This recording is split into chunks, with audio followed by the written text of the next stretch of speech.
Vous pensez vraiment ne jamais avoir vu l'Odyssée de Christopher Nolan encore? En réalité, je vous le dis, vous l'avez probablement déjà vu des dizaines de fois.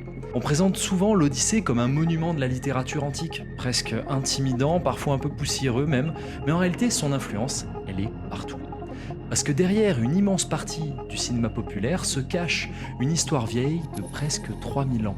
Celle d'un homme qui quitte son foyer, se perd dans un monde inconnu, affronte des épreuves impossibles et tente désespérément de rentrer chez lui.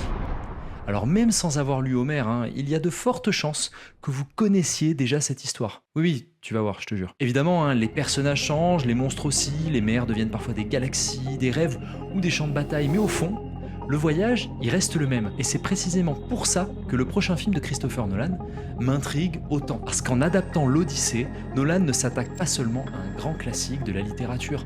Il s'attaque peut-être à l'histoire qui a secrètement construit tout le cinéma qu'on regarde encore aujourd'hui.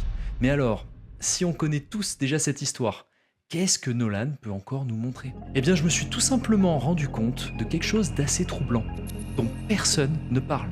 D'une certaine manière, nous avons tous déjà vu l'Odyssée de Christopher Nolan. Simplement, on ne s'en est pas rendu compte.